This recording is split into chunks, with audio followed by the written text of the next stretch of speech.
আসসালামু আলাইকুম বন্ধুরা, এটা হচ্ছে যমুনা নদীর যে ভিডিওটি করছিলাম। ফার্স্ট পার্টটি ইউটিউবে আপলোড হয়েছে এবং পেজে আপলোড হয়েছে। এটা হচ্ছে সেটারই দ্বিতীয় পার্ট। তো আমরা এখন আসছি নদীর চর পরে আমরা এটাকে বলি। বিশাল একটা এরিয়া, এখানে জাস্ট শুধু বালি আর বালি, এখানে আর কিছু দেখতে পারবেন না।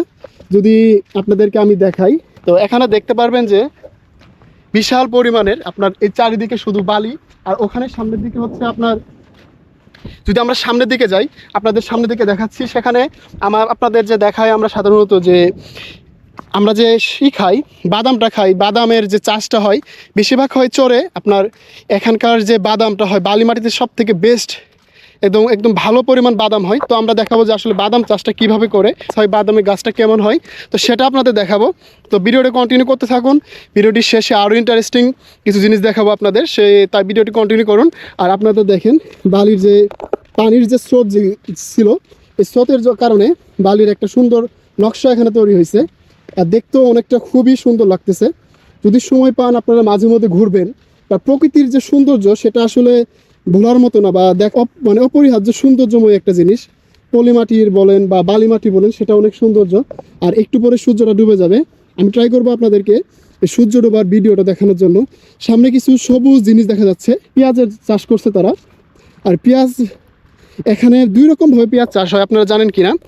একটা হয় যে পেঁয়াজের চারা রোপণ করার মাধ্যমে চারা লাগাই, এভাবে পেঁয়াজ হয়। আর একটা হচ্ছে এই বালি মাটিতে, বিশেষ করে সেটা হচ্ছে আপনার পেঁয়াজগুলো করে দেয়, পেঁয়াজের যে বীজ থাকে সে বীজগুলো বপন করে দেয়, এখানে ছিটিয়ে দেয়। তারপরে এই পেঁয়াজগুলো সেই ওখান থেকে সুন্দর করে গাছ জ্বালায়, আর সেটাতে ভালো ফলন হয়। বিশেষ করে পেঁয়াজের জন্য বালি মাটিটা বেস্ট। আবার অনেক জায়গায় আছে, যেমন ফরিদপুর বলেন বা ওই সাইডে, বেশিরভাগ ক্ষেত্রে তারা যে পেঁয়াজ চাষ করে সেটা হচ্ছে জমিতে হয়। তারা চাষ করে হচ্ছে এঁটেল দোআঁশ মাটিতে, কারণ ওটা তো ভালো হয়। তবে আমি যতটুকু দেখছি এটাতে খরচ কম হয়, প্রফিটটা বেশি হয়। তো সেই জন্য মনে করেন যে এই চাষটা এখানকার লোকেরা বেশি করে। আর এখানকার চরের জমি কিন্তু আপনার কোনোই থাকে না, আপনার কার জমি কি বা কার কীরকম জমি, এই যে এভাবে মাটি উঁচু করে তারপরে তারা এখানকার জমিগুলো তারা চিহ্ন রাখে যে এটা আমার জমি বা এটা তার জমি। কারণ বিশাল এরিয়া, এখানে বুঝবে কি করে? যখন তারা এখানে জমিতে পেঁয়াজ রোপণ করে, তখন তারা এই যে এরকম জমির চার সাইড থেকে তারা বালি উঠিয়ে সেই জমিতে আবার রোপণ করে দেয়।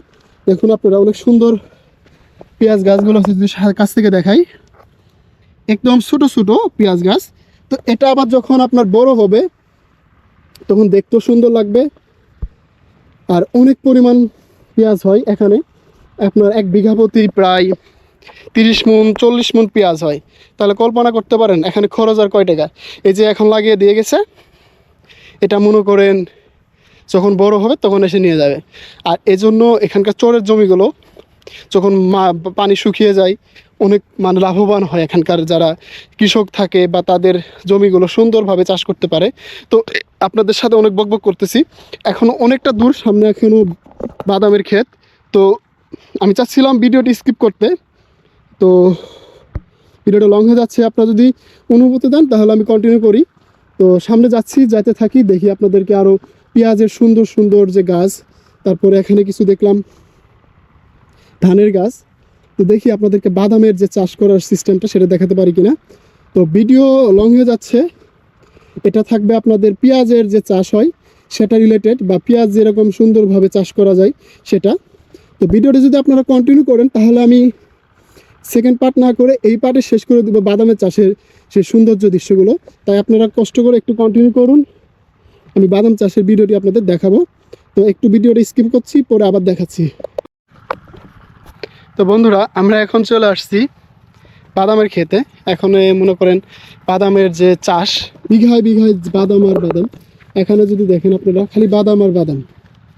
একটা গান করে গেলো বাদামের কথা শুনে, এই যে কাঁচা বাদাম কাঁচা বাদাম, এই হচ্ছে কাঁচা বাদাম, এই হচ্ছে বাদামের গাছ। এই যে সুন্দর সুন্দর গাছ হয়। আবার এখানে এটা কিছুদিন পরেই বাদামের ফল আসবে। তো আমি একটা দেখাবো আপনাদেরকে বাদামের গাছ তুলে, যে এখানে বাদামের কি এখনো বাদাম হয়েছে কিনা। এটা আসলে বালি মাটিতে ভালো হয়। তো এখানে মিনিমাম 500 বিঘা জমিতে বাদাম চাষ হয়েছে এইবার নদীর যে ভাঙনের ফলে, বা যমুনা নদীতে চর পড়ার ফলে, এই যমুনা নদীতে 500 বিঘার মতো বাদামের চাষ হবে, কারণ এদিকে যেদিকে তাকাচ্ছি শুধু বাদাম আর বাদামের ক্ষেত। তো আপনাদের যদি আমি একটা বাদামের গাছ তুলে দেখাই যে বাদাম আসলে ধরছে কিনা, এখনো হয়তো বাদাম ধরে নাই। এই যে আপনারা তাকালে দেখতে পাচ্ছেন কি সুন্দর করে বাদাম হয়েছে। আর এই বাদামটাই আরও যখন পরিপক্ত হবে, আরও সুন্দর হবে, তখন আরও খেতে স্বাদ লাগবে। এটা আমি পানিতে ধুয়ে আপনাদেরকে আবার দেখাবো। তো এই হচ্ছে বাদামের ক্ষেত, আর এটা চাষ করে 6 মাসের মধ্যেই এটা ফলন পাওয়া যায়। আর এই জন্য আপনাদের দেখালাম। তো ধন্যবাদ এতক্ষণ ওয়েট করার জন্য বাদামের।